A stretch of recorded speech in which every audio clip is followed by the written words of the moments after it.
all the ancient cultures talked about they who have come down from above, the gods. They were supernatural, but they looked like men. They were messing around with women, but they were not from here. And their offspring are able to live underwater in the oceans. So that might explain why you're seeing UFOs coming out of the oceans. In the stories in the Bible, God is always depicted as looking like a human. They were the gods who came here from another place in the universe who looked like us and created us, and now we look like them, and therefore they can now operate in public all around us, and you will never know who they really are.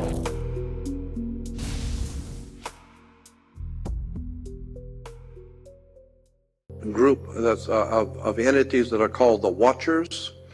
Then there's also something called the Sons of God, and many people have mistaken sons of God in the Bible for angels. Angels are spirit entities. Sons of God, according to the old Jewish tradition and Christian and the Islamic world, recognizes that sons of God is different than angels. Sons of God are entities, not from here, but who look like us. They look like humans, but they're not fully human. They merely look like us. And I am of the opinion that the reason why that is because they made us in their image and likeness. And so we say they look like us. No, in fact, we look like them. They made us in their image and likeness. And when you read in the Bible in the beginning, which I will be showing you, when it says God created man, and God created man, in point of fact, the Bible does not say God created man. It's not saying that at all. It's saying that God has recreated man. You'll see all of this in the scriptures, but the point I want to make here for this whole presentation is that we are the product of a higher civilization who is watching us, and they are the ones that we have talked about for thousands of years as the gods. The Greeks had their gods, the Babylonians had their gods, all the ancient cultures talked about they who have come down from above, the gods. They were supernatural, but they looked like men. They were messing around with women, but they were not from here. They were supernatural. I think there's something to that. I think that's very true. And I think that they're still messing around with us today. So I want to make the difference. I want the difference to be made in your mind between angels and sons of God. Angels are spirits. Sons of God look like us. They are physical beings. So let's start with the companion Bible. People ask me, what Bible do you use? I've got probably a copy of every Bible that's ever been printed.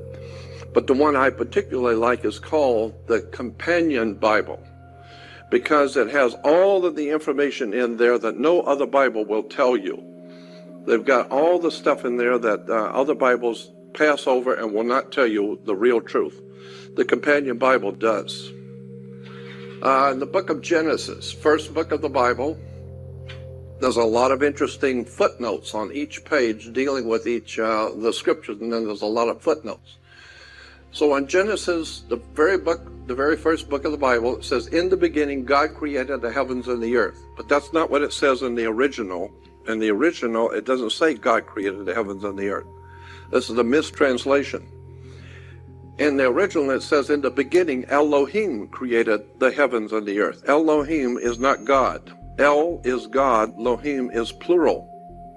It's a feminine plural, adding on to the word El. El is God, Elohim is plural. So the correct translation should be, in the beginning, the gods created the heavens and the earth. And next is a very important misunderstanding in Scripture. It says, and the earth was without form and void. Well, first of all, think about it. Why would God create the earth and it's without form and void? What does that mean? That's another mistranslation. Because the people who translated the King James Bible were very good with the King's English, but they didn't know that much about ancient Hebrew or the ancient Phoenician language. So they made some mistakes in their translations. So in the beginning, the gods, Elohim, created the heavens and the earth was without form and void. When you read it correctly, To understand Genesis 1:28, we first of all have to look at Genesis 1:2, in which the word is Tohu Vahu. In the beginning, let's see, and the earth was without form and void. Correctly translated, it is not was without form and void, but you'll see in the footnotes, it became. Was is actually the word became. And without form is waste. And void is connected to waste and a void. So what I'm saying is that when you read in the Bible, the earth was without form and void, and no, the earth became a waste and a desolation. It wasn't formed Tohu Vahu, but it became Tohu Vahu, or it became a waste and a desolation. That's interesting. So going back to this quickly, and the earth was without form and void. Was without form and void in Hebrew is the word Tohu Vahu, which means became a waste and a desolation. And so this word Tohu Vahu means it became a waste and a desolation, but this word is only used in the Bible twice. Once in Genesis 1:2, we find Tohu Vahu. Also in Jeremiah 4:23. When Jeremiah 4:23, we're told that Jeremiah is given a vision by God of the world that was before mankind was on the earth. And here in Jeremiah, it says, and I beheld the earth, and lo, it was without form and void. Here in the Old Testament book of Jeremiah, Jeremiah says, I was given a vision by God, and I saw the earth, and he goes on to say, I beheld the earth, and it was, lo, it was without form and void. I beheld, and lo, there was no man. So he saw the earth when there was no mankind on the earth. But it goes on to say, I beheld, and lo, the fruitful place was a wilderness, and all the cities thereof were broken down. And it goes on to say that all the birds, on number 25, I beheld, and there was no man, and all the birds of the heavens were fled, and all the cities thereof were broken down. So he's talking about animals, birds, and beautiful cities, and they were all broken down, but there was no man. And so you have to ask the question, what are you talking about? That there were cities and animals and birds, but there was no man. Well, actually in the Hebrew, no man. Mankind wasn't here. So I'm saying I totally believe that that's true. That millions of years ago, this earth was a landing place, was a meeting place for what the Hebrews called the Elohim, the gods who came here and had cities. And those are, I've got many different multiple translations from different translations that say basically the same thing. All the cities were broken down, and then the birds were gone. So the point being is that in the Old Testament, we're seeing that there are cities where the Elohim, the gods, resided. Now, when you hear that the Hebrew religion is the only, or the very first monotheistic religion, mono, of course, meaning one, the worship of one God. In point of fact, that's not true. The Hebrew religion is henotheology, henotheistic, not monotheistic. Heno, look it up in any religious dictionary, you will see that the worship of one God is not monotheistic. The word is henotheistic, which means picking one God out of a group, out of many. So in Hebrew theology, when you hear that the Jews were the first monotheistic religion, no, not monotheistic. The Hebrews always had many, many gods, but they picked one in particular and to worship, and that was Yahweh, one in particular. So you could say that they were the worshipers of one God, but they picked that one God from many others, and they were all equal, the gods were. So in the beginning, God created the heavens and the earth. No, it's in the beginning, the gods created the heavens and the earth. And also in Psalms 82, it says, God stands in the congregation of the mighty, he judgeth among the gods. So it shows that the Hebrew God is judging among the many gods. He's just one of them. And then the footnote talks about the Hebrew word Elohim. within the gods, within the congregation of the mighty, which is the gods, the assembly of many gods. So the Hebrews merely picked one of the many gods that were available. And then it's interesting, now it makes sense in Genesis 1:28, when it says that God said, "Let us make man in our image after our likeness." I used to correspond many years ago with Rabbi Marvin S. Antelman, who at that time was the head of one of the largest rabbinical associations in the United States. And I used to correspond with him all the time, and we talked about this particular scripture. This is back in the early 60s. And I asked him about this scripture because I knew that God is Elohim, the plural, and he said yes. He said, but Christians and Jews do not read this correctly. It's not saying God created man. Read the scripture correctly. It says, "Come, let us." Well, now it's explained, let us, because there's more than one God. And the gods are saying, "Come, let us make man in our image, after our likeness." Not making man, but come, let us make him in our image, after our likeness. So it's remaking him. Now, the image and likeness. Image and likeness means we're in the likeness of our image, or the Elohim. And in any case, the image likeness is physical. So what it's saying is that the gods who created us, this is in the ancient Hebrew, actually created us in their image and likeness. Why? Because what we were before that was the Neanderthal, Cro-Magnon man, or what these hominids were called. And now today we're a totally different kind of creature. And as I said, it's always depicting the stories in the Bible, God is always depicted as looking like a human.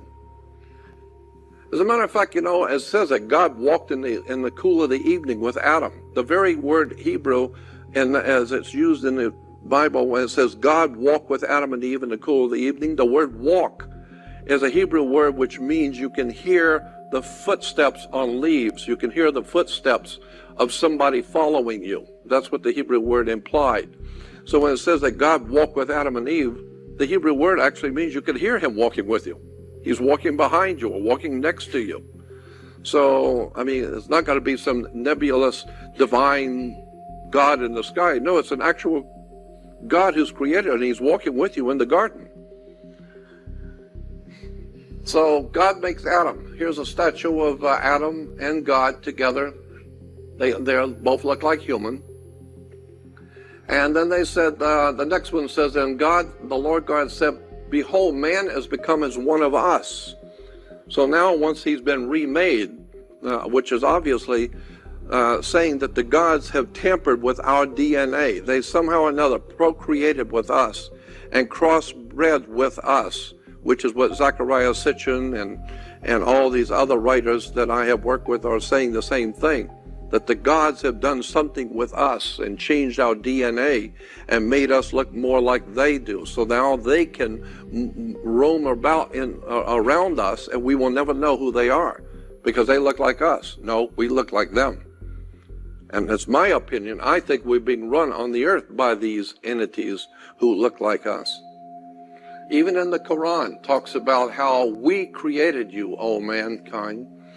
And throughout the Quran talks about the gods, we who have created you. And on the bottom paragraph it goes on to say that it shows how God made Adam in his own image. He formed his body from dust, just like the potter is able to make pictures from clay. So God is talked about as being the great potter who molded us. In Isaiah 64 it says, "But now, O Lord, thou art our Father, and we are the clay, and thou art our potter, and we are the works of thy hand." Well, even in the Egyptian religion, mankind was pictured as being designed by a great potter on the potter's wheel, implying that the gods created us. We are an experiment, a test tube experiment from a higher dimension. And so when we talk to Christians and Jews, we'll tell you about God. Go back and look at the original word God, Elohim. It's correctly translated the gods. So where was the creature Adam or man formed? In the first book of the Old Testament, it does not say God created man in the Garden of Eden. Christians will tell you that Adam was formed in the Garden of Eden. He was not. He was, it says, and the Lord God planted a garden eastward in Eden, and there he put the man whom he had formed as a potter. So Adam was not formed in the Garden of Eden. He was formed somewhere, but eventually put into the garden. The Bible book of Genesis, there is a story of the flood of Noah's day, in which God seeks to wipe out all mankind by a great deluge. After the flood is over, Noah and his family and 3 sons and their wives, 8 people are left on the earth. Then God says to Noah and his family, and this is in the book of Genesis, the 9th chapter. This is after the flood of Noah's day, and God is talking to Noah, who has been saved with this family. And it says, God blessed Noah, this is chapter 9. God blessed Noah and his sons and said to him, be fruitful, multiply, and replenish the earth. And I have asked many rabbis over the years. I used to hang out at the Solomon Wiesenthal Center for Holocaust Studies and sit and dicker with the rabbis all day long, talking to them about their concepts and what they were interpreting these scriptures to mean. And the rabbis have said, replenish is a correct word, because I asked him about that word, replenish. Re means do again. Well, obviously, if the earth has been wiped out, all human life has been wiped out from a flood, if you want more people on the earth, you're going to have to replenish the earth. So that makes sense. But back in chapter 1, when God is creating Adam and Eve, back in chapter 1, it says, this is 128. And God blessed Adam and Eve and blessed them and said to them, be fruitful, multiply, and replenish the earth. This is in chapter 1 when God is creating the first human pair and told to replenish the earth. Do it again. So, there's another story in the Old Testament that is also part of this general subject. Adam and Eve's first 2 sons, Cain and Abel, where we read that Cain killed his brother Abel. It's in the Bible. It says that Cain talked with his brother Abel, his brother, and it came to pass that when they were in the field, Cain rose up and killed Abel, his brother. And Cain said, I think I may have it. Yes. Here is Cain killing his brother in the Bible in Genesis. But it says in the scripture in yellow says, and Cain said unto the Lord, my punishment is greater than I can bear. This is after he's killed his brother. And he says, behold, thou hast driven me out this day from the face of the earth, and from thy face shall I be hid, and I shall be a fugitive and a vagabond in the earth. And it shall come to pass that every one that findeth me shall slay me. And the Lord said unto him, therefore, whosoever slayeth Cain, vengeance shall be taken upon him sevenfold. And the Lord set a mark upon Cain, lest anyone finding him shall kill him. So the point here is that we have Adam and Eve and Cain and Abel, the first couple, the first humans on the earth, and their 2 sons. So now you got Adam and Eve, Cain and Abel, and Cain just killed his brother, and God is putting him out, kicking him out, because he's a murderer, and Cain is saying to God, don't put me out there because anyone finding me will kill me. So even Cain thinks there's somebody else out there that's been out there a long time, and don't put me out there because they'll kill me. What do you mean they will kill me? Who else would be there? I thought that it was just Adam and Eve and Cain and Abel. No, Cain's saying don't put me out there because there's others out there who will kill me. So the others were obviously the pre-Adamic man, or the ones we call hominids, the hominid creatures from which we know that they existed because we're still finding their skeletons everywhere. So Adam and Eve were a recreation from the hominid creatures to the humans that we are today. We can't begin to live like the hominids did. We have to have clothes. We have to be kept warm. We don't have the kind of skin they have. We don't have the same blood type that they could live in the wilds at night. We can't. It's because we've been recreated in the image of the gods who came here. So there's a difference between the ancient hominid creatures and we humans today. Now let's go back to the flood of Noah's day. In the flood of Noah's day, we see that the scripture says in Genesis, I behold and even do bring a flood of water upon the earth to destroy all flesh, wherein there breathes life, and from under the heavens and everything that is on the earth shall die. So we know in the Bible there's a story of the flood of Noah's day that destroyed all life on the earth. And over here in Genesis 7, it says something very interesting. In the 600th year of Noah's life, 2nd month, 17th day of the month, the same day were all the fountains of the great deep broken up, and the windows of heaven were opened, and the rains were upon the earth for 40 days and 40 nights. But people think the great flood was caused by the rains for 40 days and 40 nights. Any scientist will tell you, no matter how bad the rain is, no matter how widespread, it's not going to fill the earth and cover the earth in 40 days and 40 nights. No. It may be 12, 14 inches, but it's not going to cover the earth. Impossible. And it's impossible for the whole earth to be covered with water, period, anyway. That's totally scientifically impossible. But it's interesting when you really look at the scripture. It says, in the 600th year of Noah's life, 2nd month, 17th day, the same day were all the fountains of the great deep broken up. Meaning that there was some kind of a tremendous earthquake. And that's probably what the scripture was talking about in Jeremiah, where it says, I saw beautiful cities. And then all of a sudden it was Tohu Vahu. All of a sudden it was a waste and a desolation. Well, yeah, if you get a 14 on the Richter scale in Los Angeles, 10 times worse than anything has ever happened, it's going to be a waste and a desolation everywhere. Maybe that's what Jeremiah was talking about, that there were great cities that the gods had created. But if it was some kind of a hellacious earthquake, it would have destroyed those cities and people. Which brings up the subject, of course, of Atlantis, because that's the story of Atlantis. Atlantis was a great and godly kind of place with high spiritual beings from other worlds, we're told. They were supernatural creatures, and they lived in this area called Atlantis. And then it says, and all the great fountains of the deep were broken up. Well, if they were broken up, we see going down the middle of the Atlantic is a earthquake fault. That's a big one. It's like the San Andreas fault. And the U.S. Navy has photographed the ocean's bottoms for military purposes. But it's interesting, they photographed the great fault going down through the Atlantic Ocean. So it very well could have been great civilizations or islands out there. And this fault went, and when it did, it took with it all civilization that was at that time. Incidentally, on the floor of the Atlantic Ocean today, 10 miles north of Bimini, the last little island in the Bermuda Triangle of islands, 10 miles north of Bimini, the island of Bimini, is called the Bahama Banks. And in the Bahama Banks is a huge pyramid with an all-seeing eye at the top, larger than the pyramid in Egypt, sitting on the ocean floor.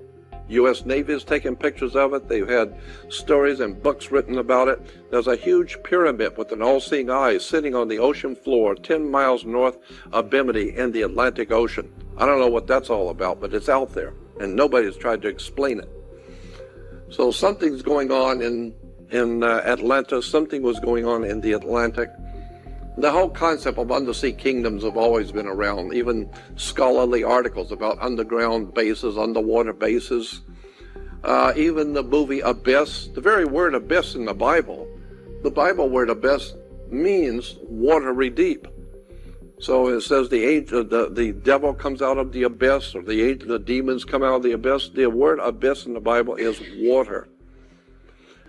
So here we have great temples that are found all around the world under the oceans. This is in the Bermuda Triangle. Even from the satellite, looking down on the Atlantic, you will see some kind of a configuration, looks like a perfect square and looks like a division of land. This is on the floor of the Atlantic Ocean from the satellite. Most people don't even know this stuff out in the Pacific and in the Atlantic, that could very well have been some kind of a great civilization, but it's underwater now. And of course, as I said, we know there are many temples all around the world that are covered with water. Off the coast of Cuba, there are whole temples and artifacts, and then of course off the coast of Japan, there are huge temples buried. So it implies that, you know, we've had civilizations on this earth for millions of years that you don't know anything about. Hundreds of thousands of years ago, the oceans were not where they are now. That's why we have great deserts in North Africa. The deserts are the floor of the ocean. After the salt settled down and nothing could grow, they became deserts. So there must have been some kind of a monstrous displacement of land and water hundreds of thousands of years ago, millions of years ago, who knows.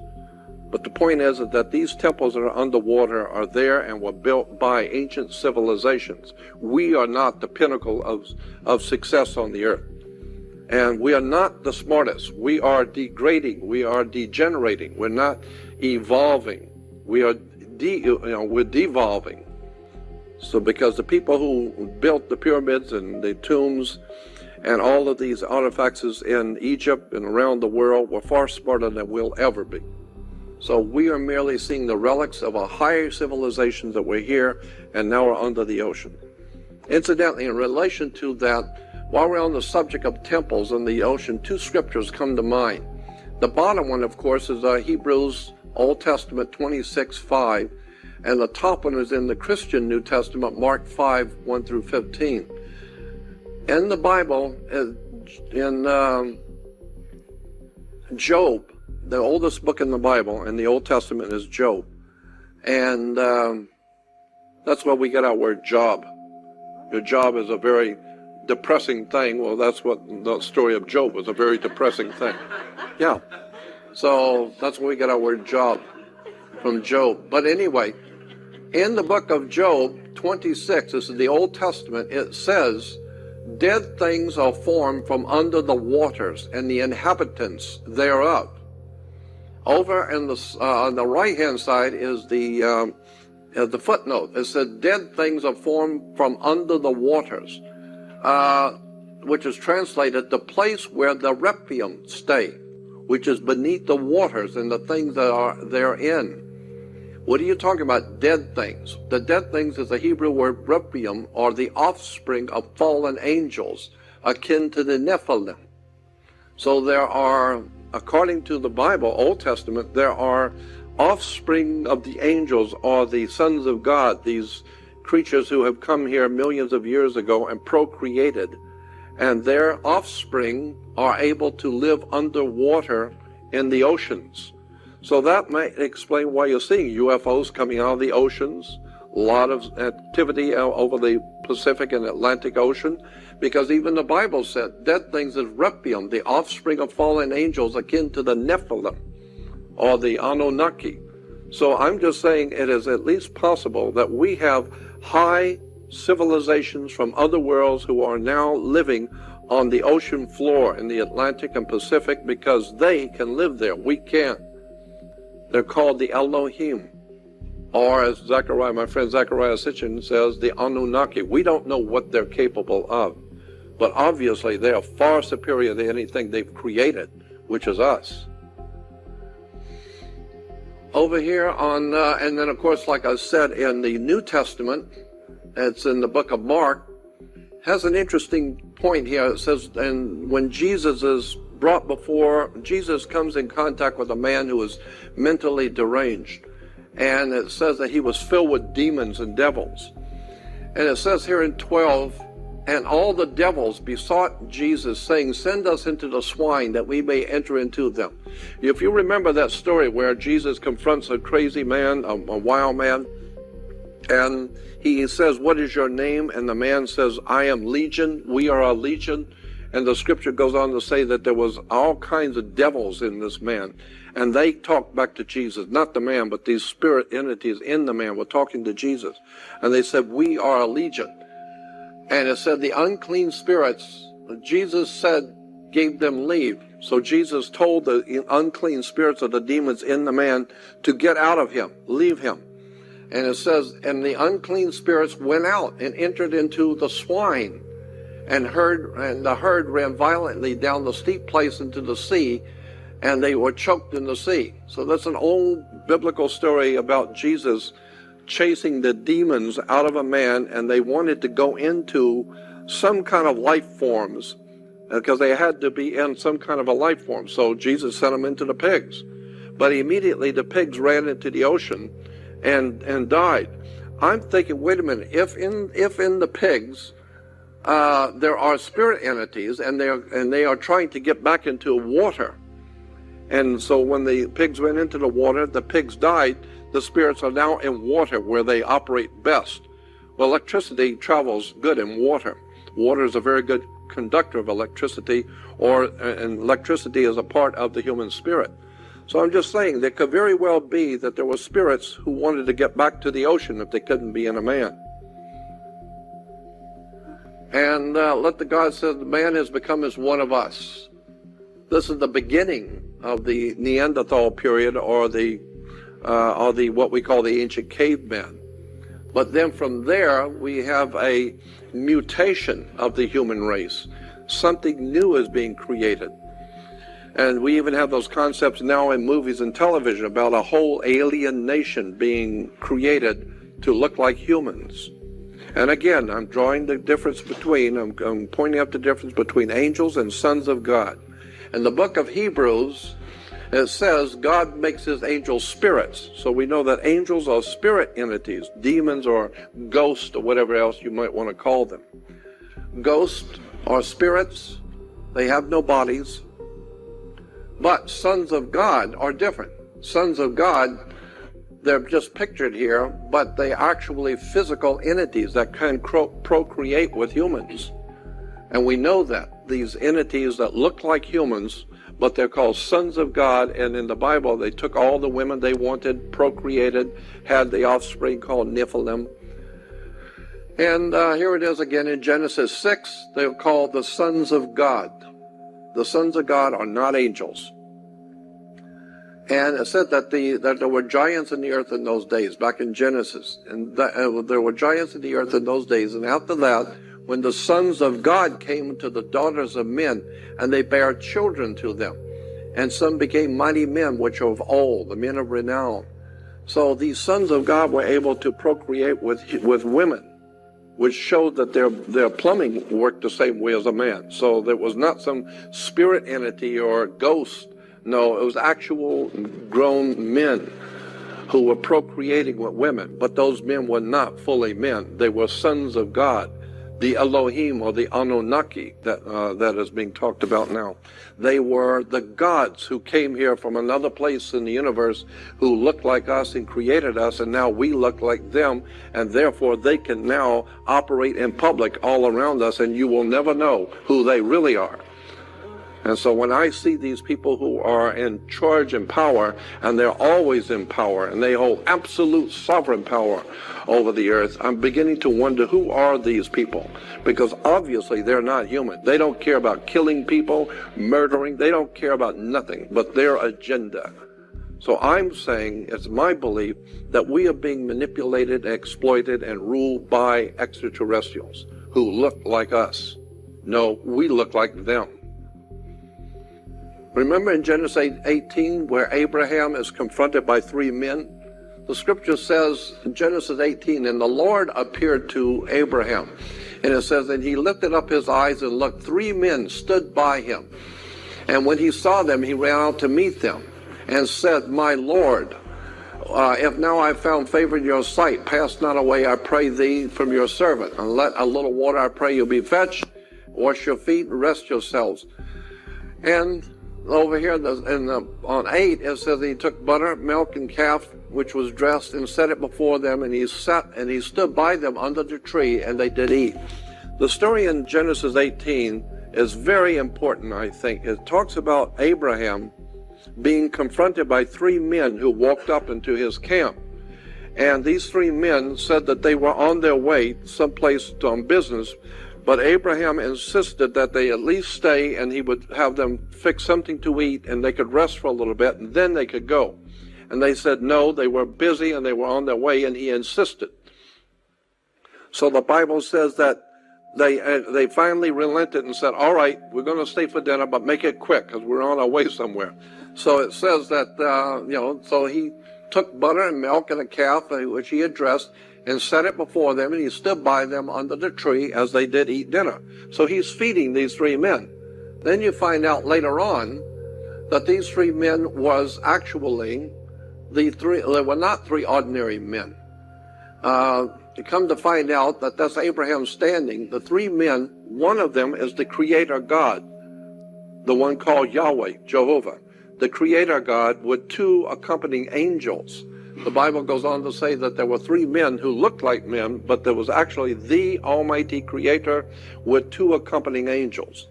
And afterwards, that's in Genesis 18, but in Genesis 19, those two, if you remember the story in Genesis 18, it says that two of the men got up and left, but one of them stayed to stay a little bit longer with Abraham while the other two left. And they said the one that stayed was the Almighty God, the Creator, the one who has actually created humans. But the other two were his accompanied angels or sons of God. And they ended up going into Sodom and Gomorrah.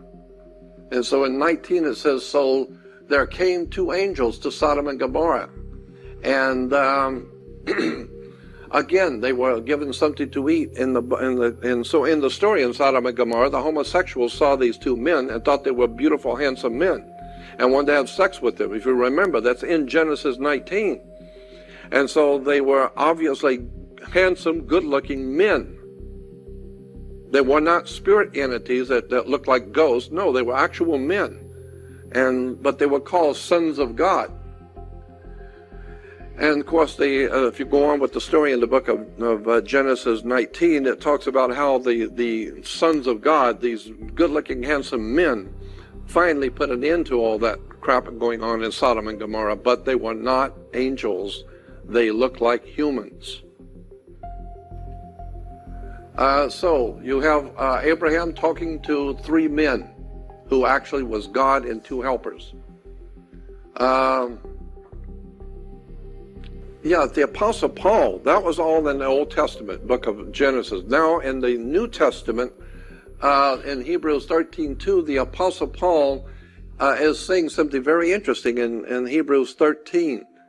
The Apostle Paul said, be not fearful and forgetful to entertain strangers. Thereby some have entertained angels unaware. Again, mistranslation of angels, should be sons of God.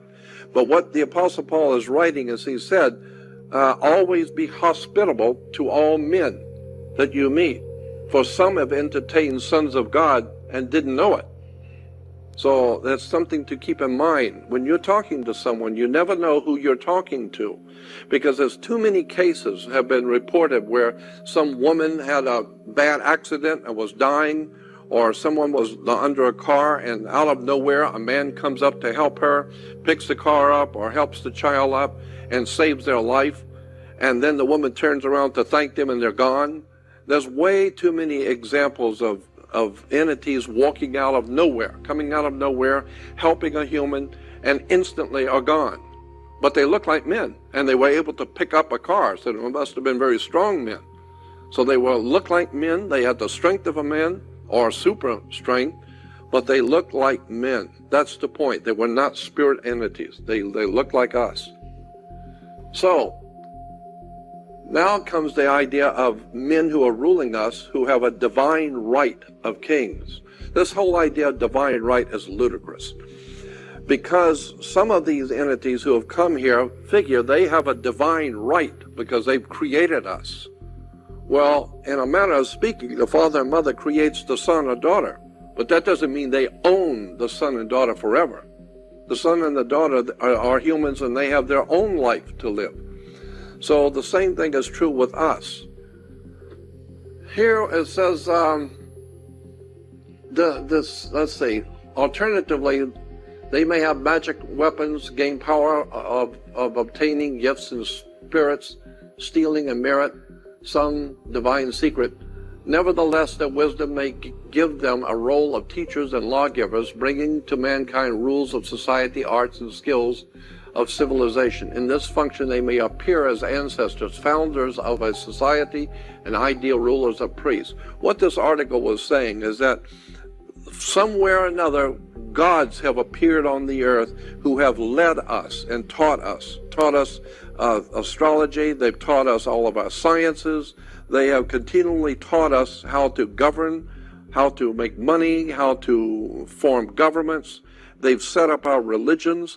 The whole entire human system on the earth is obviously operating at a very high intelligence. Somebody is ruling us through our institutions of churches, synagogues, mosques, our governmental systems, banking systems. Somebody has set this world up to control us humans, and they look like us.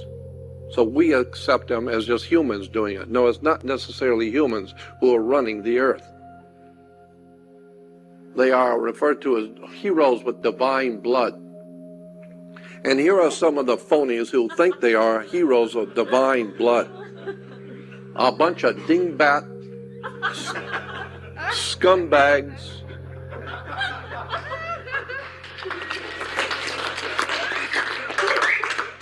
international criminals of the highest, international criminals who consider themselves to be of divine origin. But remember, when you hear that term, that kings have a divine right of kings, where does that divine right come from? It comes from the Pope.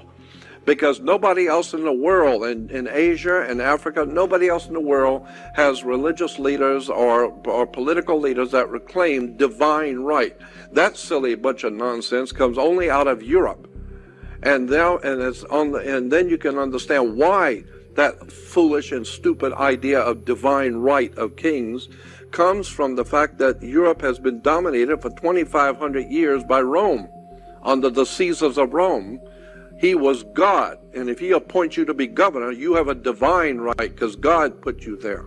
Well, when the Roman Empire finally corrupted and fell apart, the Vatican came in with the Holy Father, and now he is the Pontifex Maximus, who will bestow upon you a divine right to be a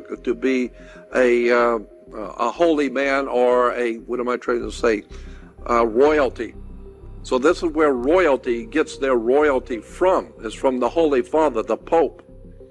And when you find out the connection with the Vatican to all the governments of Europe, and how Rome has dominated Europe for 2,500 years, and the Vatican has dominated Europe for 1,600 years, and Europe has dominated the world for 1,600 years, then you understand what's going on today around the world. The wars and the stuff that's going on today is the wars between the gods. It's the Star Wars. The gods are warring for ownership of the human race. The Pope represents one faction of the gods. This is what Zecharia Sitchin's been talking about for years. Incidentally, I was in business with Zecharia Sitchin. And when I was in business with him, I had a lot of time I could spend with him in off hours. And we've had a lot of interesting conversations in private. And all I will tell you is that there's more to Zecharia Sitchin than meets the eye. This guy is not only a brilliant writer, but he's far more well-informed than you think he is. He just hasn't told you the whole story yet. But there they are. Dingbat, goofball, the whole bunch of them. Yeah. And so in the New Testament we're told, well, I mean, you got to look at this dimwit. Look at that. Yeah, collectively, you go over there collectively, they got an IQ of 40, the whole bunch of them. I was in England. I spoke in England to an audience of about, I'd say, 500 to 600 people. And I said, the first day I was there was on a Saturday morning, and I said, you know, you have to appreciate I'm an American, so I have my own views on this. And I said, but last night I was in the hotel, and there was a birthday party for Prince Charles. And the Queen Mother came out, and everyone fell all over themselves and slobbered all over themselves, and I said, and made a fool out of themselves. But she then introduced her son for the birthday party, and he came out and said to her, "Thank you, Mummy." And I said, I thought that was interesting, and everyone in all the English were laughing because Prince Charles calls his mother Mummy. And I said on the stage, I said, "That woman looks like a mummy." And if you put a $10,000 dress on her, she still looks like a mummy. And then I said to the audience, I've got this on tape, I said, "How long are you people here in England going to put up with this bunch of bull? While people crawling on their knees trying to pay their rent and starving, these people are driving around in golden chariots, calling each other mummy, and they got a divine right. When in the hell are you people going to wake up and have a revolution?"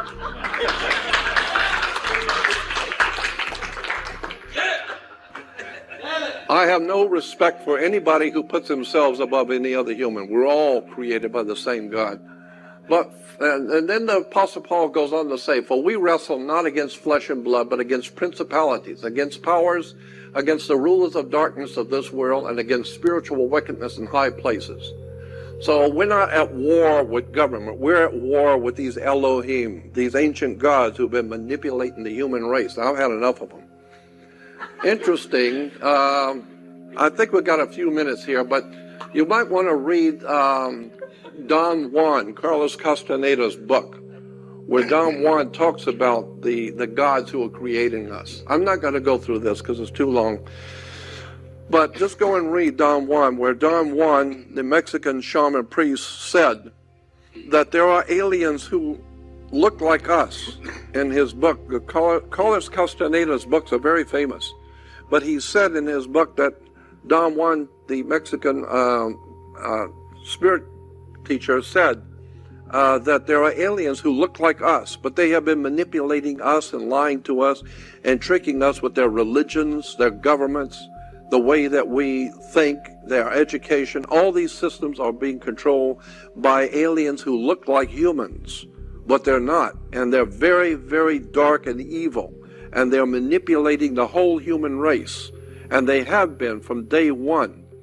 And I thought to myself, reading that, well, that's what I'm saying. The same thing. What Don Juan was telling Carlos Castaneda is that we're being ruled by entities from somewhere else who have created us, and maybe there are good ones who have come from out there and who see us as a creation and who realize what's going on. They know who our creators are and what they're doing to us. So there may be good entities out there like us who want to help us to get out from under this silly nonsense of these. I don't care if they have created me. Once they have created me, I have my own mind, my own spirit. And it's just like a child. You know, the father and mother may have brought the child into the world, but that child has its own life to live, its own spirit, its own life to live.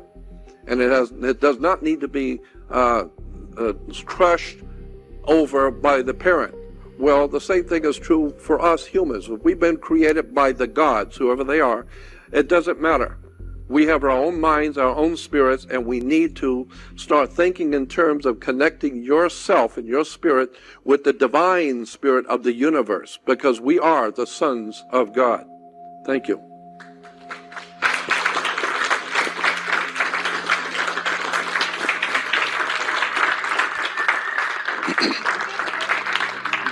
Yes. I've seen so much about the Anunnaki being reptilian, and I just would like to try to put all this together. Yeah, I think that I am totally convinced for myself, and this is just one man speaking, but I am totally convinced for myself that there is such a thing as reptile alien gods or reptile aliens. Not because David Icke says so, because I'm the one that told David Icke about it when I brought him here back in 1992. Let me finish. I brought David Icke to America back in 1992, and I sat with him and talked with him about the aliens and the reptile aliens, and I showed him all my documents on it, and he got interested in it, and today is famous for talking about a subject that I told him about a long time ago. But I believe that there are reptile aliens here. There's no doubt in my mind about that. What about these sons of God then? No, but created us, then they're not. But the point, as I made before, there are many different kinds of life forms out there, and maybe some of them have come here from other places in the universe who, and on their planets and on their system, they were reptilian. And they have come here, like all the other different kinds of aliens that are coming here, and they're messing with us. It's just like a party, you know, and there's a big party, and they have party crashers. Gangs come in from other places that come into the party, and they're coming in and say, "Hey, these are y'all, a bunch of young teenagers. We're grown men, like a motorcycle gang," and they come in and take over everything, and take over the whole party and destroy everything. What about them being carnivorous, and particularly with our children, all these missing children? Yeah, I know. I mean, there's a whole story behind that. I can take you right now. I can take you right now to Coldwater Canyon and Mulholland Drive, where there are child sacrifices being done today in Studio City. I can take you to places. So they're still having human sacrifice in Los Angeles right now. I can take you to where they are. Anyway, I want to thank you. Don't go yet. No. Ladies and gentlemen, I've begged the owner of the building to let us be here until 6. We're going to be here until 6. Whoever want to go on 5 or earlier can go. And Mr. Andrew Bishago is here on the back. He will need 1.5 hour minimum because he has a long PowerPoint. So if we leave in 6, we starting at 4:30, right? What time is it? 4:30. Yeah, you want to have a break for about 5 minutes? 3. We don't need a break. It's 3. We do. It's 3 o'clock. Yeah, it is 3 o'clock. Yeah, 4:30. Love to be able to ask him. 4:15 we will start Andrew. We might He's have. fascinating. Hold on, please. We might have a question. We have a lot of questions and answers. I brought Andrew from Washington. He's been driving 2 days. Yeah. So it's not easy. His project is very long. Do you have a few minutes so I can, if they want to ask questions? So you guys go question and answers, and then we take 10-15 minute break. don't want a break. We can come back. He can keep going on until I stop. And we do have another mic, so if we could either line up or just pass the mic around. Yeah, we'll do that. Yeah, we could turn on the lights maybe. Yeah, we'll work on it. Anyway, I hope that you understand. I put this together very quickly because I only found out about this conference a couple of days before, about a week ago. So I put this presentation together very quickly. And I know it's very sporadic and kind of hard to follow. And I knew I was under the gun for time, so I was moving through it very quickly. But I'm telling you, there's no doubt in my mind from all the years that I have been able to talk with people in government and science and astronauts and medical people, in my mind, there's no doubt in my mind that we have been created. We are a test tube creation. Somebody has created us, and whoever that somebody is looks like us. So they have taken those Neanderthal and the ancient hominid creatures, which the world is filled with them. We know they're there because we're finding them everywhere, but they don't look like us. So we are a special creation, which is why the Bible says in Genesis, the gods said, "Come, let us make man in our image, after our likeness." Because for being so great, he's not that great. A bunch of hairy people out there eating each other and living like animals. So let's take one of the females and procreate with her and see what comes out of a connection between the gods and the indigenous creatures here. So I don't think evolution is the question. It's intervention is the question. Not that we evolved, but somebody intervened in our natural evolution and came here and crossbred with the indigenous creatures and created us. That's why one half of human is animalistic, other half is angelic. Because there is that part, like the Apostle Paul said, there's a war in our flesh between the man that we are and the man we want to be. That makes sense, because if we were like Neanderthal or Cro-Magnon man or these ancient hominid creatures, they live by instinct alone. Just eat, sex, fight, whatever.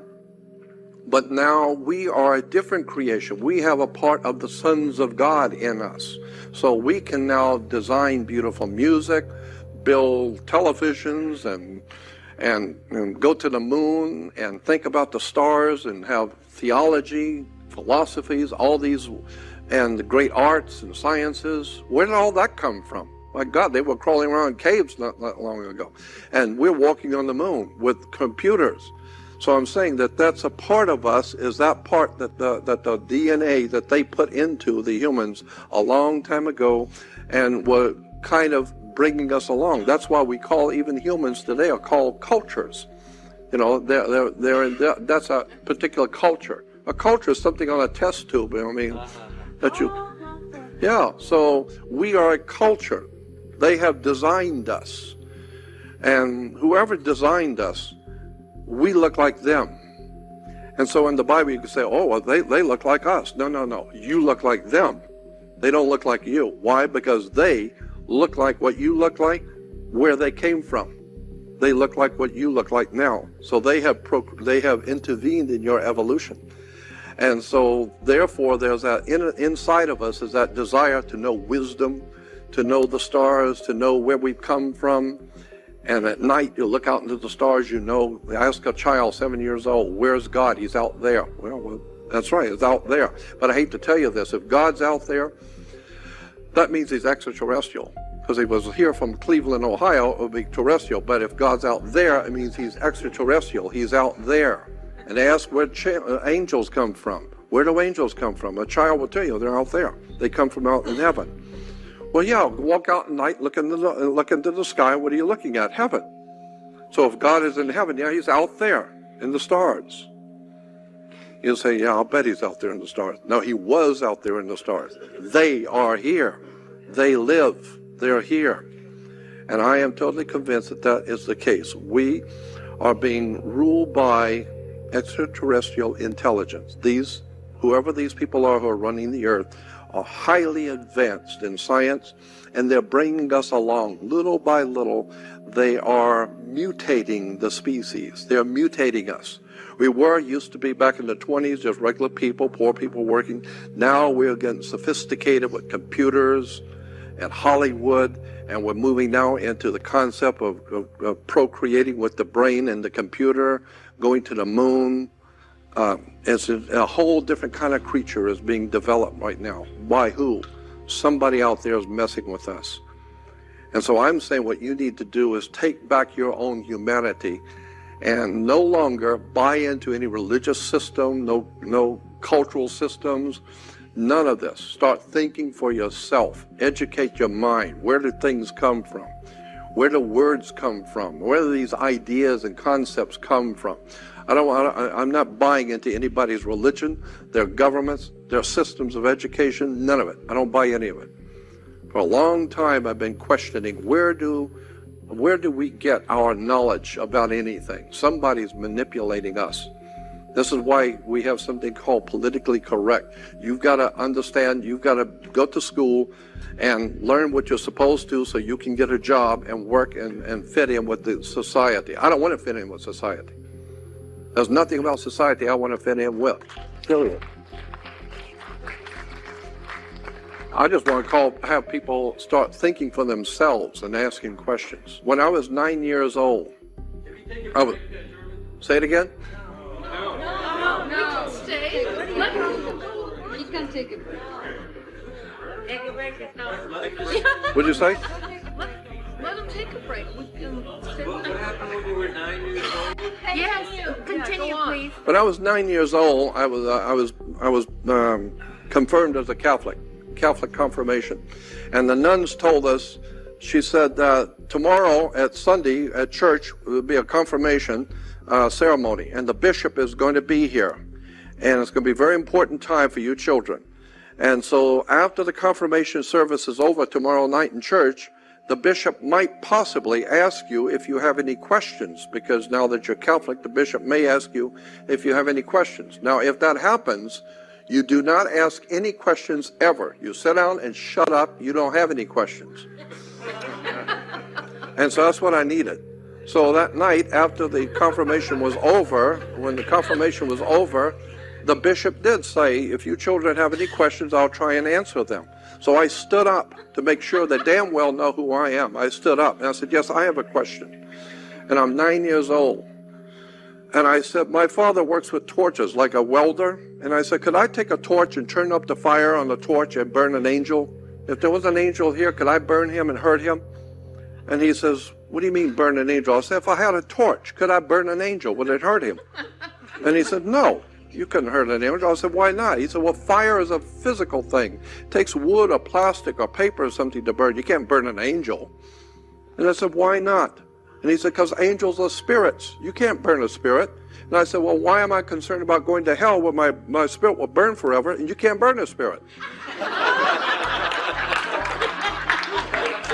So the priest said, you? Yes, sit down, shut up. In front of everybody.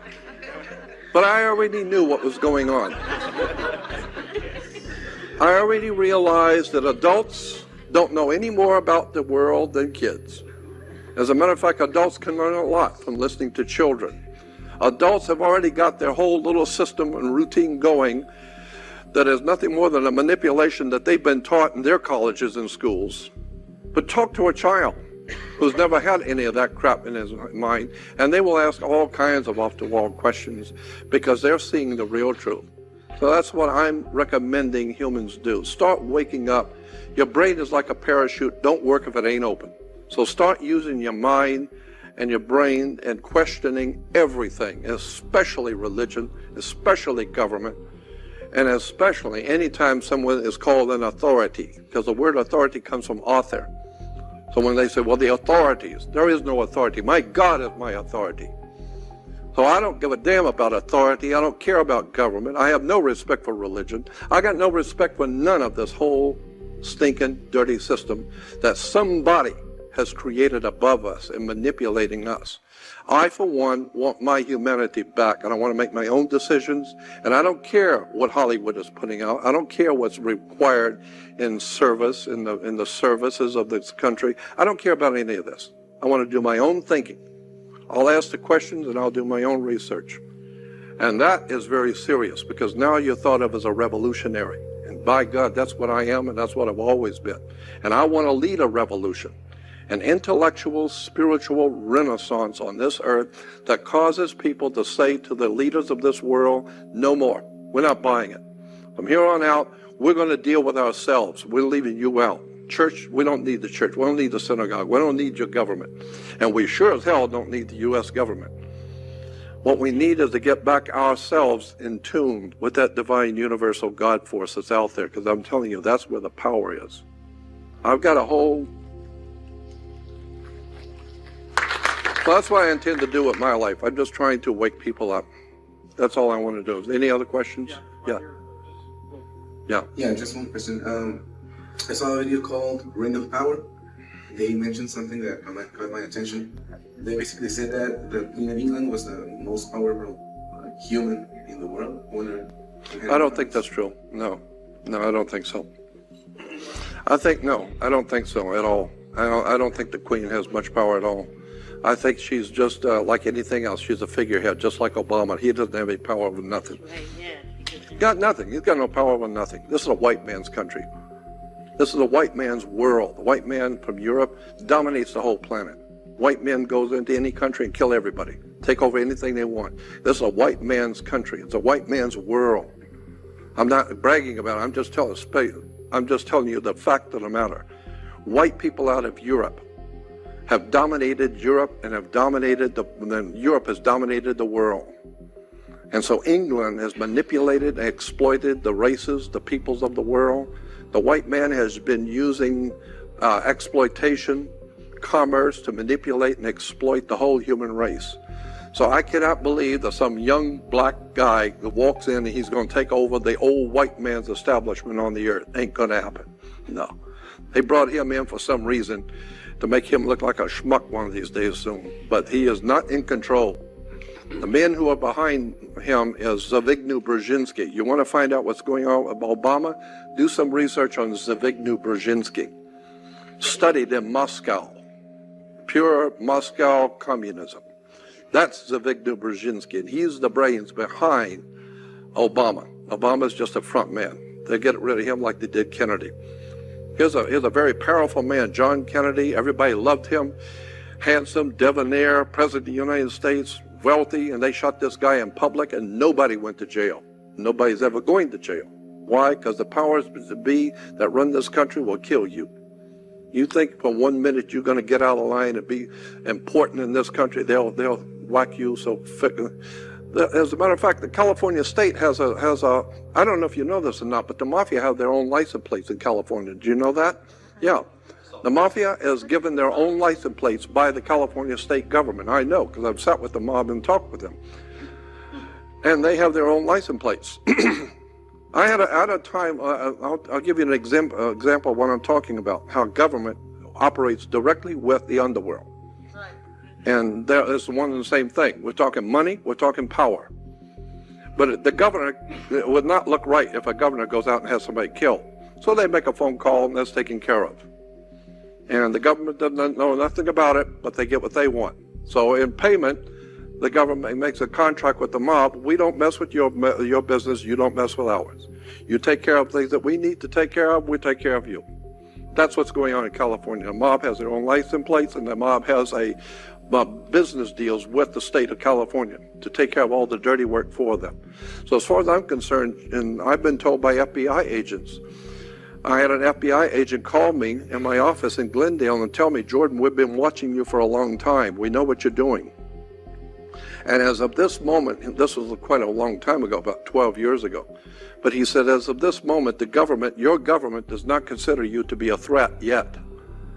He said, but we're watching everything you do, everywhere you go, we're watching you, but we don't consider you to be a threat because people are hearing you, but they're not listening.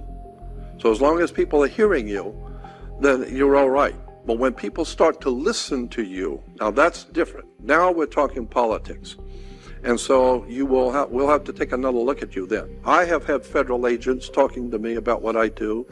I've had FBI people talking to me about what I do. And I've been threatened by federal government. So I know what they can do, and I respect them because they will kill you.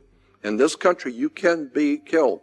If you know something you're not supposed to know, or if you're talking about subjects you're not supposed to talk about, they will kill you. Now, first of all, they would prefer just putting you in jail, finding some misplaced comma on your income tax and send you away for 30 years. But if that's not going to work, then they'll just kill you. You'll be killed coming out of a restaurant one night, and there's some lone gunman, and everybody will be there sobbing at your funeral.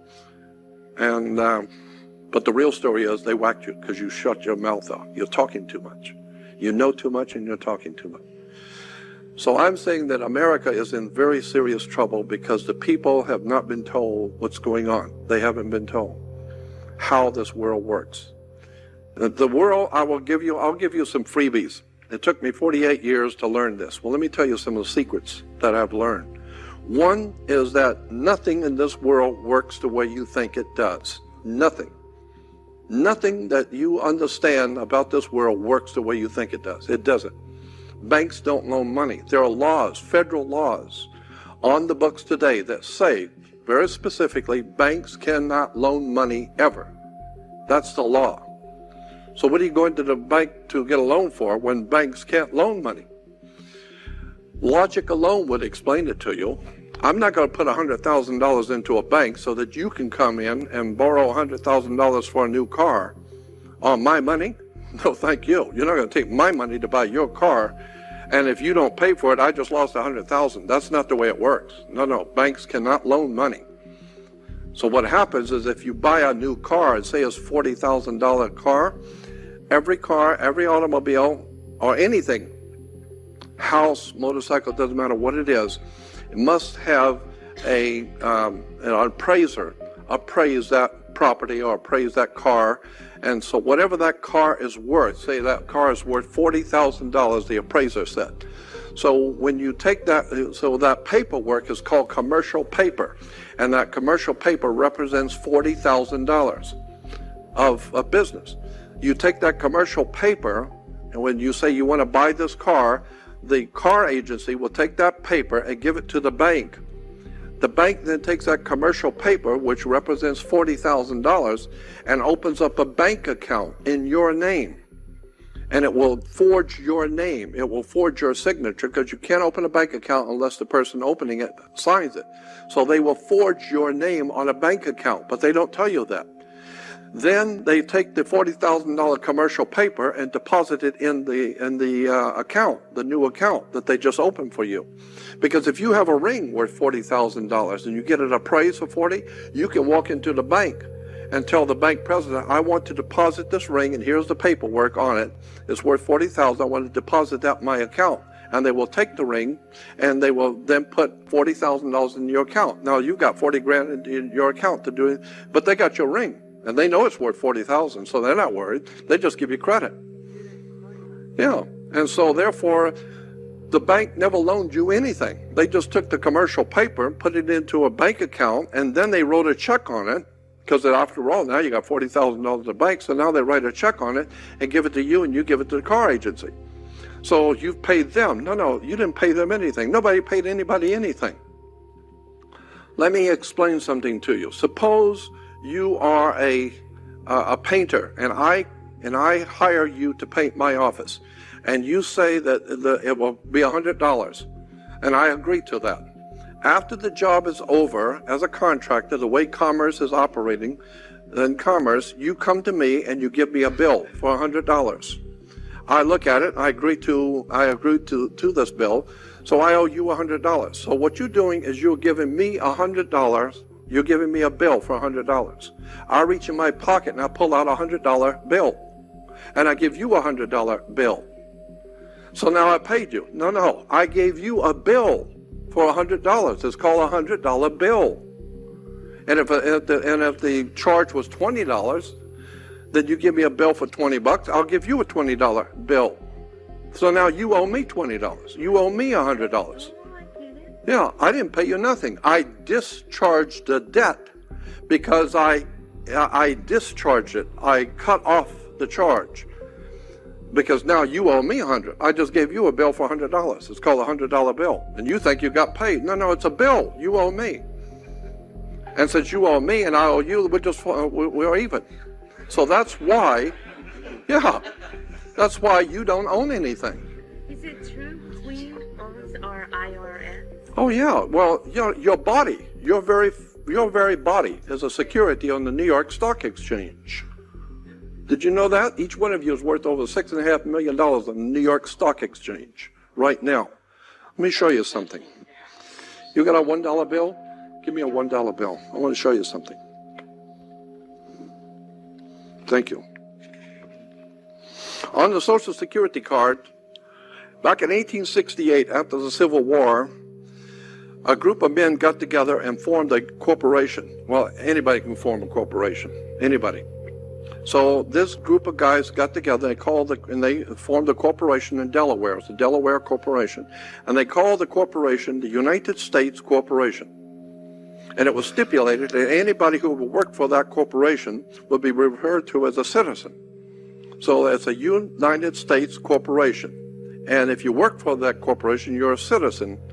And so there today, when you walk in a bank or anywhere and they ask you, are you a U.S. citizen? You say yes.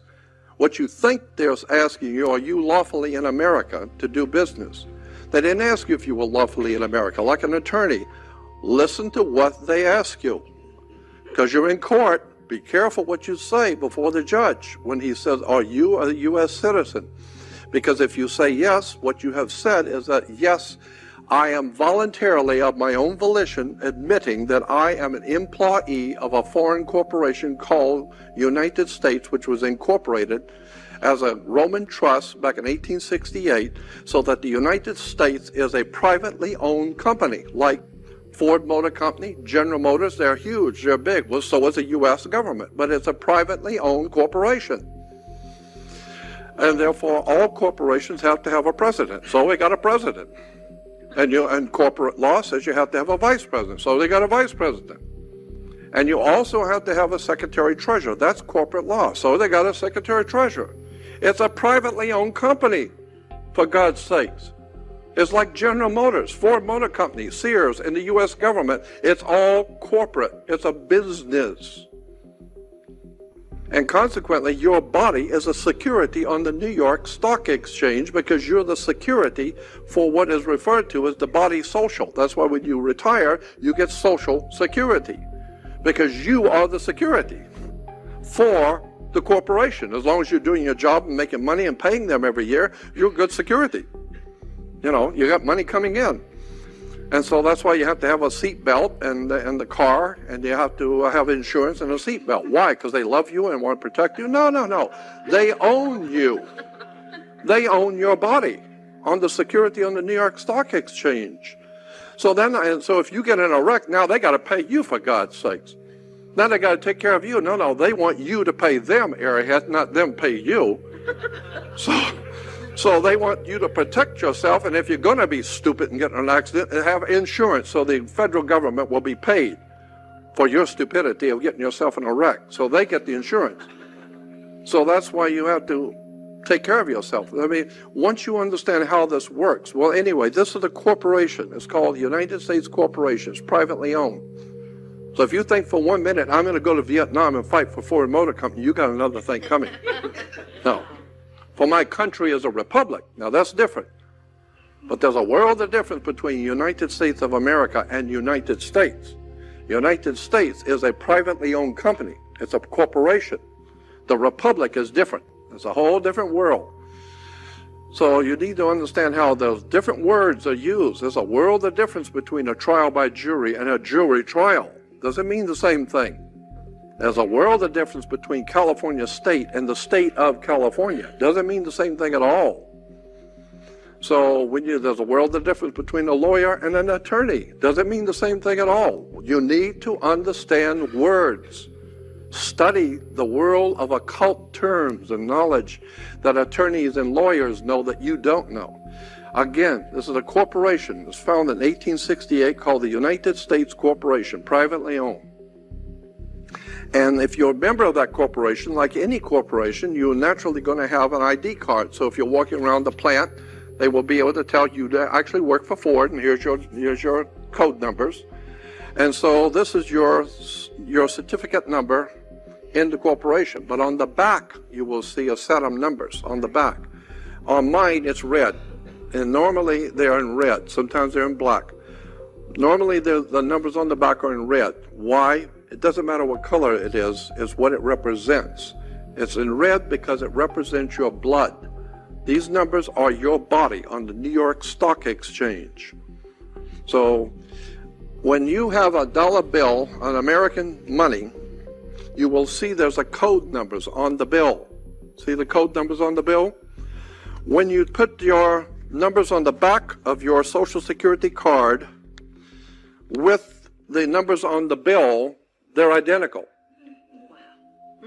So that your body is worth $6.5 million on the stock exchange, and it is the security for America's money. Your body is a security for the body social. That's why when you retire, you get Social Security. No, you are the security for the body of the corporation.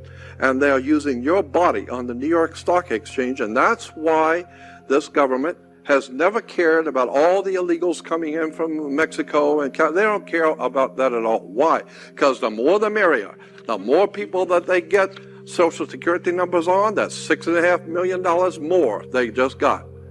And so if they get 150,000 a day times 6.5 million every day, the government's making money off of people coming in. They couldn't care less where you come in. They want documented workers, so they can document you to get the credit through the international banking cartels out of London to pay them for you, because your body is a security on the New York Stock Exchange. So that's why there will never be any stopping of the illegal, because look at, if the corporation called United States is a company, it's a corporation, and if you are doing something and making money, and you are not paying them, they can put a lien on you. It's called a mechanic's lien. You know, if you have a painter and he paints your house and you don't pay him, he can put a mechanic's lien. Meaning, he goes to the bank and says, I'm putting a lien on this house because they owe me $6,000 and they won't pay me. which means you cannot do anything with that property until you pay him first. So if you want to sell the property first, but the first $6,000 goes to this man because he has a lien on you, because he did something for you and you didn't pay him. So therefore, if you are working in California, but you're not a U.S. citizen, you're not in the corporation, you become known as an alien, because they have now put a lien on you. You are now an alien. No, you're not an alien. They have put a lien on you. Words. It's magical, the way words are used. You go to court. Why do you go to court? You play tennis on a court. You play basketball on the court. How do you play tennis on a court? You play with a racket. Come on. So, no, serious. You think that these lawyers dream up this stuff by chance? No. These guys are smart. They're playing a game. And you just don't know the game they're playing. So you go into a court. The whole idea of a court is like I said, basketball court is a game. This team stands up and throws the ball back in the other guy's court. And that team of lawyers throws the ball back in this guy's court. And the judges comes out, he's a referee because he's wearing a black robe. Black robes represent the planet Saturn, the lord of money and banking and law. Saturn was the god of banking and law. And his priest of Saturn always wore black robes. That's why the Catholic Church wears a black robe. That's why the rabbis wear black robes. When you graduate from high school, you wear a black robe. The whole idea of the Saturnian is called Saturn. The god Saturn was Lord of the Rings. So women were told to listen to their god, so they would wear an ear ring, because Saturn is the Lord of the Ring. And men were to get married before their god, so they wear a wedding ring. You need to understand there is a world of occultism, manipulation, exploitation of the human race with words and terms and symbols that you don't even know is happening right in front of you. So you got a court. The whole idea in a court is a game to put the ball back in the other guy's court. And the judge is going to rule from the bench. The word bench is a Latin word for a bank. So he's ruling for the bank. Why? Because somebody's going to have to pay their debt to society. Somebody's going to pay. When the day is over, somebody's going to lose and they're going to pay. And the judge doesn't care because he's getting paid anyway, so he doesn't care. He's a referee. That's why he wears a black robe. And when the judge walks out, everyone rises. Why? The same reason when a Catholic priest walks out, everyone rises. Because the Catholic Church operates under the same Maritime Admiralty law as a court in America. That's why in Catholic churches you always see 3 steps going to the altar. Those are the first 3 steps of the first degrees of Freemasonry. 1st, 2nd, and 3rd degree. Once you're on the 3rd, you get in the 3rd degree. Now you're going before the judge. It's the 3 degrees of Masonry. So then now you bring in the occult world of Freemasonry. All the secret societies of the Knights Templars, the world bankers, the religious orders. All of this stuff is connected thousands of years ago that you don't know anything about. And once you start seeing how in court the judge rules from the bench, which a bench is a Latin word for a bank. And where do you find banks if they're on both sides of a river? They're called river banks. What does a river bank do if it doesn't direct the flow of the currency? Because your money is called currency. Because it's the cash flow, the liquid assets, the juice. And either you got it or you don't. Money goes through your hands like water. No, money is water. Maritime Admiralty. Money, there are only 2 things on the earth. There are only 2 things on this globe. There's land and water. So we have 2 kinds of law. The ancient Romans set this up and they said we only have 2 kinds of law. The law of the land and the law of water. The law of the land is the custom of the people who live on a particular piece of land. That's always different. So the law of the land is different everywhere. You can do things in Russia you can't do here because the law of the land is different here. You can do things in South America you can't do in China because the law of the land is different. The people live on the land. So the law of the land is the law of the culture that lives on that piece of land. But the law of water, no, water is the same everywhere. The law of water is the law of money. It's called Maritime Admiralty, the law of money. So you can get a credit card in China and go to South Africa for vacation. It doesn't matter. We're just talking money now. And banks are banks all over the world. So we're just talking money. Either you got it or you don't. So it doesn't matter what color you are, what race. Do you have the money? The credit card. So when you understand that the money is the law of water, let me give you an example of commerce in water. When a ship pulls into a harbor, a ship is always female. Always a ship is female by law. Sailing ship, rocket ship, doesn't matter. If it's a ship, it's female. Why? Because she delivers the product. Okay? Without her, you don't have any product. So she is a term which is used for all ships. And so when the ship pulls into a harbor, it pulls in with, say, $800 million worth of Toyotas. Every one of those cars or televisions or whatever's coming in must have its own certificate of manifest, because yesterday the ship wasn't here. This morning they come to work and there's a ship here with $800 million worth of TVs. So it has manifested. So on the ship, she brought in $800 million worth of business. So she came in on water. Well, where the ship parks is at the dock. And where the ship sits is called its berth. She is sitting in her berth, right? And she is producing a Maritime Admiralty product because she came in on water. So therefore, each product has to have its own certificate of manifest, because she is giving birth to a product. So therefore, when you were born, you came out of your mother's water. Her water broke.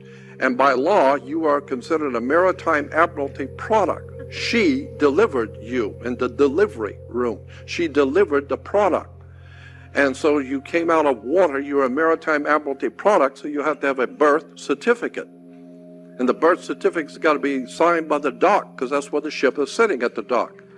So once you understand the words and the terms, and if you're born dead, if you're still born, then they just lost the TV, because take a car off and it falls down.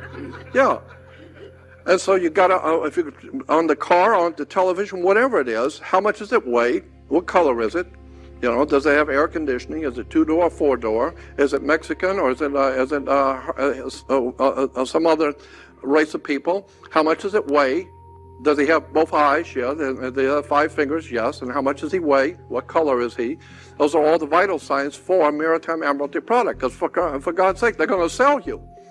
They want to know, does this kid have 2 feet or what? Because if he doesn't, I got to have to pay for it. So you are a Maritime Admiralty product, and therefore you are being bought and sold around the world today. And if you could get your original birth certificate back, the original, not the certified copy, get the original one back, you will see on all birth certificates at the bottom, this is a security document, goes directly to the Department of Commerce. And from the Department of Commerce, they put that directly out into the stock market of New York City, and now people are buying and selling your body, and you don't even know it. You're worth $6.5 to $7 million right now, and you didn't even know it on the New York Stock Exchange. But this is the type of stuff that most people don't know anything about, and there's a reason why most people have never heard any of this, because it doesn't have anything to do with football. It's got nothing to do with silly-ass sports and basketball and all that other silly-ass stuff that kids love to play. That's what you've always give the kids, a ball. Tell the kids to go out and play ball. I don't care what ball, basketball, ping pong ball, football, golf ball. I don't care. Get the damn kid out of here and go play with a ball. Give the kid and he'll go out and play ball. That's why they have the President of the United States. He goes out and throws the first ball because Daddy's out playing ball with us. While all the kids are out there, all the schmucks are out there watching the ball game. And Daddy's out there with the senators and the congressmen. They're watching the ball game. I want to know what these freaks are doing at 2 o'clock in the morning that they haven't told us. I want to know about their boyfriends and all the money that's changing hands and all the shit that's really going on. That's where the name of the tune is. When you find out that these guys who are running the planet are playing us for a bunch of fools, let them go out and play ball.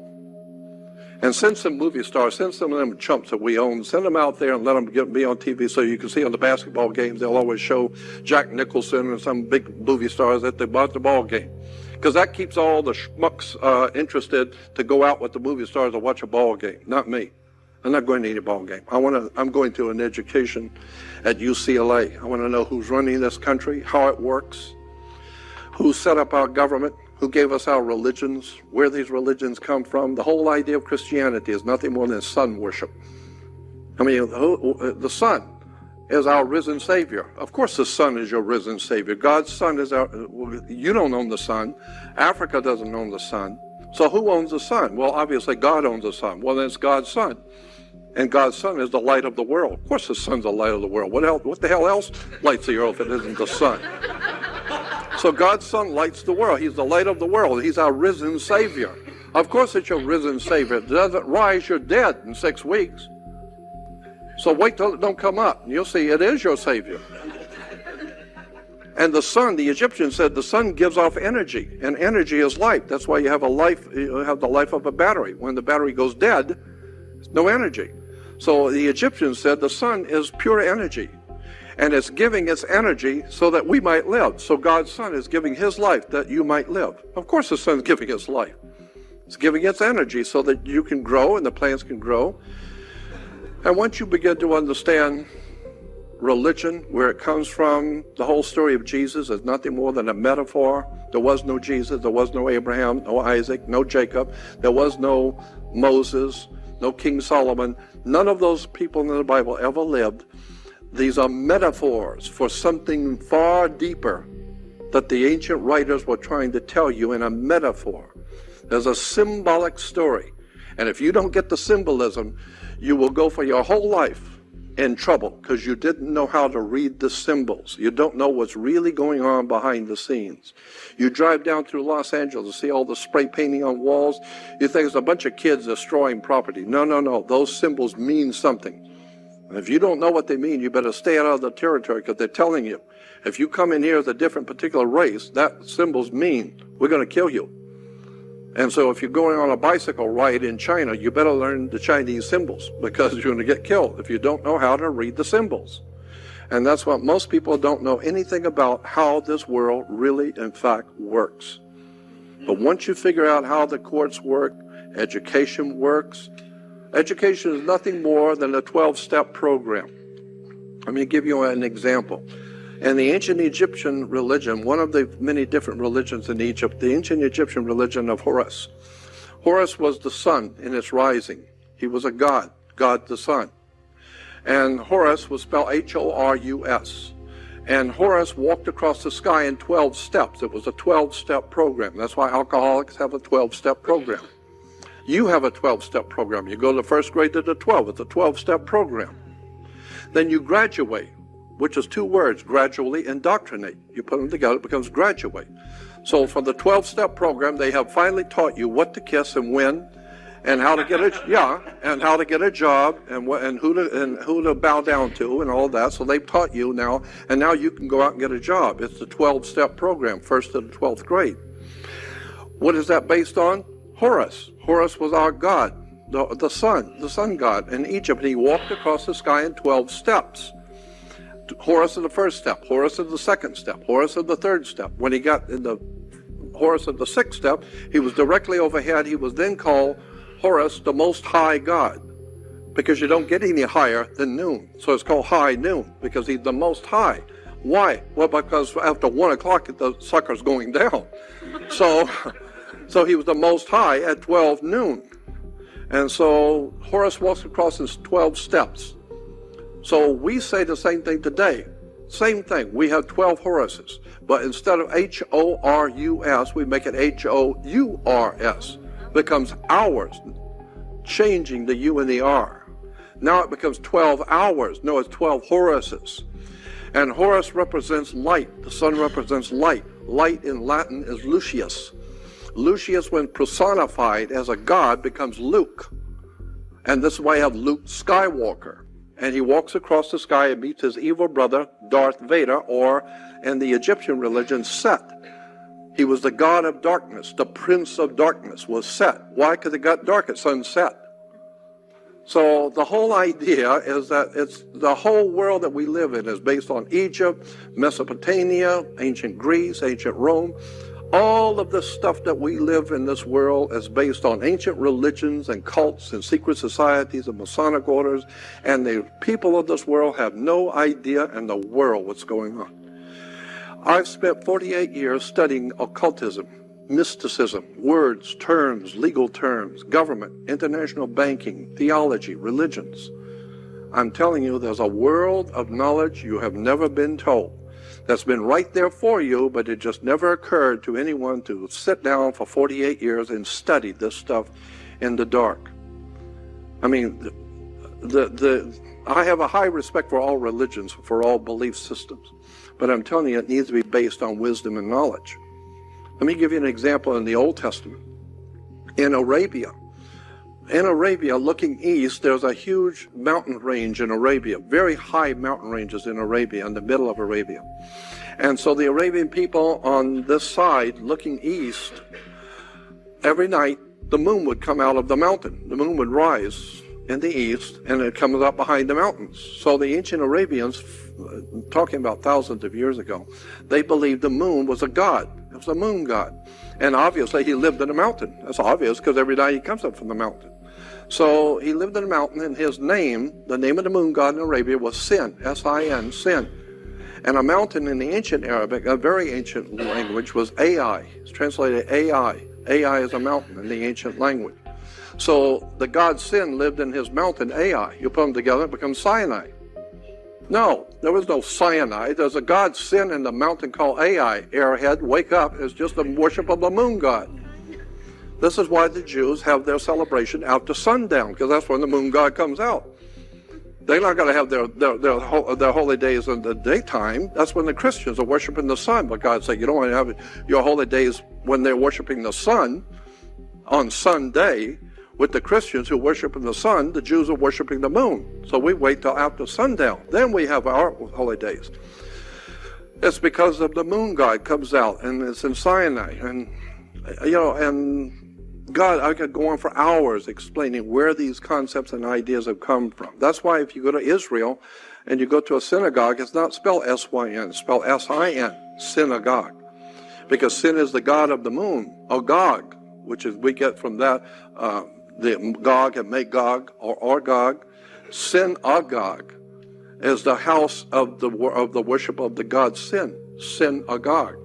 S-I-N, not S-Y-N. So I'm just, huh? I'd love to see you do a big, long, all-day seminar. Oh yeah, I could sit and talk for days on this stuff. Days, several days. That'd be Yeah. great. I could sit and talk for days on this subject of religion, theology, where all of these things have come from. A lot of people ask me, you know, well, where did you get this document or that document? Where can we read about this or that? Well, what I've done is I have downloaded. Give me that DVD. What I've done is I have, thank you. I have downloaded all my files in one computer. I got about 3 or 4 of them, but in one computer I have all my text documents, PDFs and all that. So what I've done is I've just downloaded all of my documents from my computer into a DVD. It's like, I don't know, 5,080 different items, 161 different subjects, 3.4 gigs of documents on religion, government, courts, just the crap of the world, everything. Everything is going on. It's all here. There's all the documents are all here. And you find out where all this stuff really comes from, and the worship of Saturn. And Saturn was in the old Phoenician language. In the ancient area where we call Israel and Lebanon today was called Phoenicia.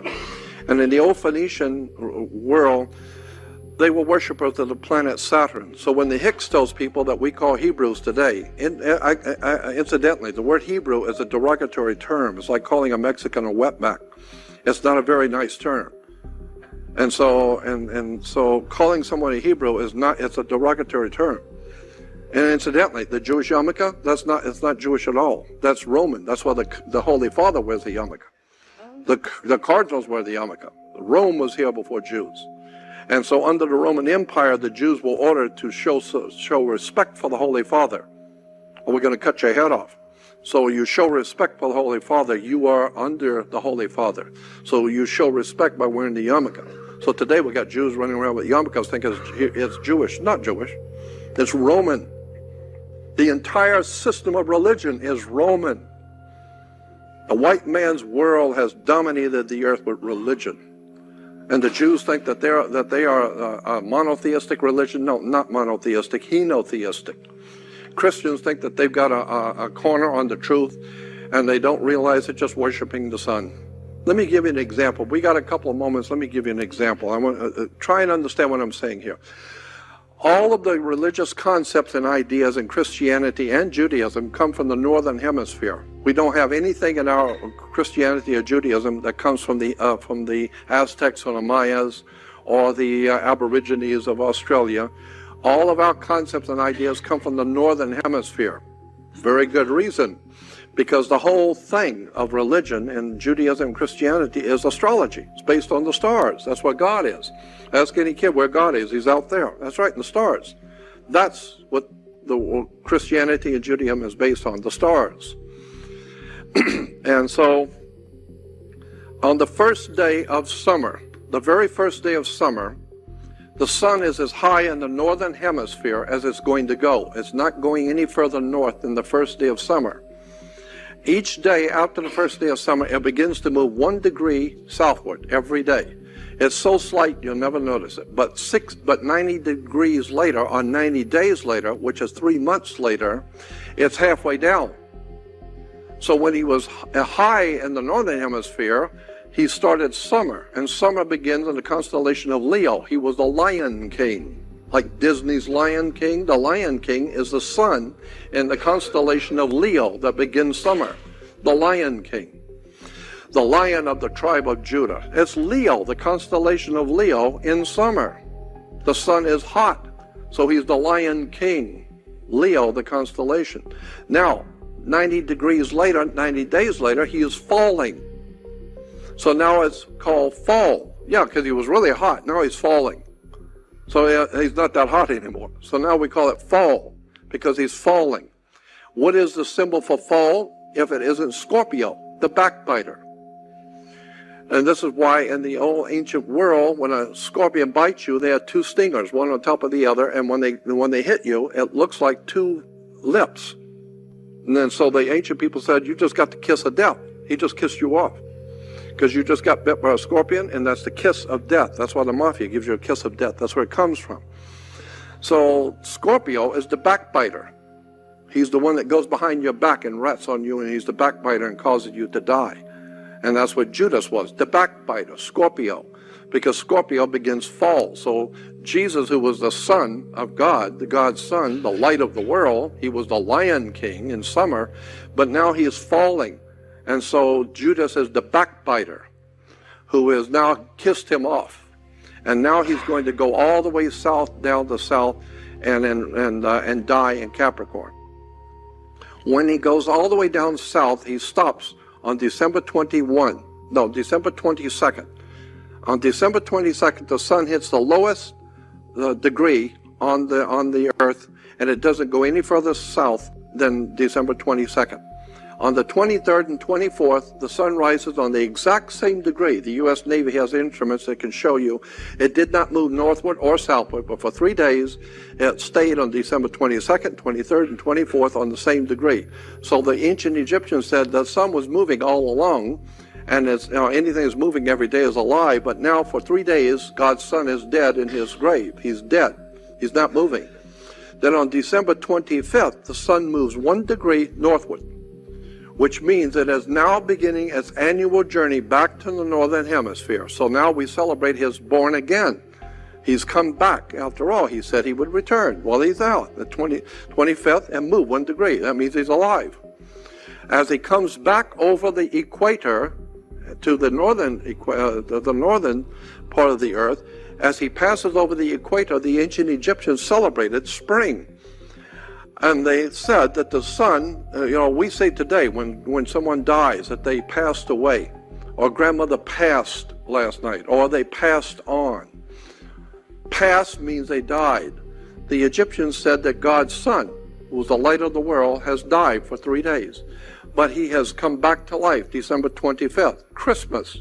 We celebrate God's son's birthday. Yeah, the sun's birthday. And as it comes back across the equator, we celebrate what is called spring, because now he is springing back to life. And so as it passes over the equator, the ancient Egyptians celebrated something called the Passover. because in the first week of spring it passes over the equator, so it became known as the Passover. And so today we have Jews celebrating the Passover, which is the sun in spring passing over the equator. Well, the Christians have got to do the same thing, but they don't want to have anything to do with the Jewish religion, for God's sakes. Well, what would that look like? So they wouldn't have anything to do with the Jewish religion. So they have the Christian religion, which is the actual truth. And in the real truth, it's the resurrection, we say, of God's Son. The resurrection. And I said, what the hell are you talking about, resurrection? It came back to life. It's a resurrection. It's a Passover. Get out, get a life. It's just the sun passing over the equator, for God's sake. You know no better than anybody else. It's all worship of the sun.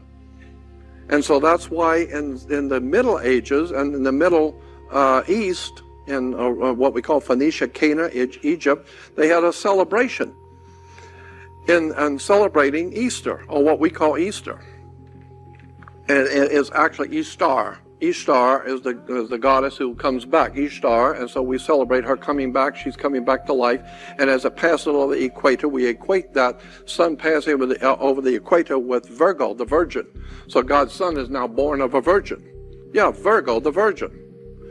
And, that's why Leonardo da Vinci, when he painted the Last Supper, and he has 12 apostles, the 3 and 3, 3 and 3. There are 4 groups of 3. Yeah, spring, summer, autumn, winter. Get a life. The sun's in the middle, and the sun's in the middle.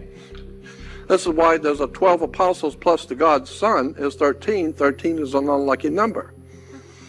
It goes into Masonry. I could explain this whole thing, and there's so much to tell you. I don't even know where the hell to start with this stuff.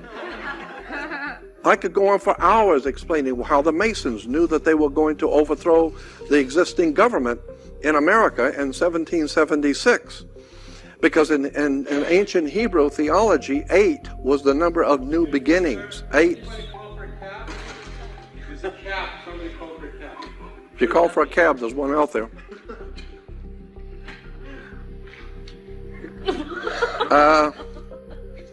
Anyway. Oh, in the Hebrew, ancient Hebrew theology, 8, the number 8 was the number of new beginnings. You start things over on an 8. So 8 was the only number. 8 was the only number that you can continue to draw without picking your pen up, without picking the pencil up, because it goes on forever. So therefore, you lay an 8 down, it becomes infinity, and go on forever. So 8 is the number of new beginnings, and 13 was in ancient philosophy. 13 was a perfect number for government. Perfect number is God's Son with his chosen 12. That's a perfect government. 12 apostles with their master, the Son, is perfect government. So the Masons decided they were going to have their revolution against England according to the astrological symbols. They knew what they were doing. So they said the revolution must happen in 1776, and it must happen in July, because of the constellations that will be visible in the heavens in July will facilitate the revolution. They knew astrology. So they had their revolution in 1776, which is 1 and 7 is 8, and 7 and 6 is 13. So it's the perfect government based on the perfect number of 8 is new beginnings, beginning of something anew, and 7 and 6 is 13, a new government. So the Masons overthrew the British Empire. They knew they had to do it in 1776, and they had to do it at a particular point where the constellations were over the United States. It's a fascinating study of how the people who run this planet... 9/11 is simply a gimmick to scare the peawads out of everybody so that you will not bow down on your knees and ask the government to protect you. That's all it is. Adolf Hitler did the same thing. He burned the Reichstag down. He had his own guys go out and burn the government building down to scare the hell out of everybody. And he said, I can't do anything about these people are crazy. They're burning down the government. They're killing people. The only thing I can do is if you tell me to. I can do anything because I'm just a humble man. But if you tell me to do something, I got to do it, then I'm obliged. So everybody said, you've got to protect us. Well, if I've got to protect me, the only way I can protect you is give me absolute power to be God. Well, we'll give you all the power. Do anything you need to protect us. Yeah, that's what I wanted. You chumps are stupid. That's what I wanted. That's why I paid the guys to go out and blow down the building so that you would give me the power to be God. Now that I got the power to be God, you're going to prison. That's the way these people work.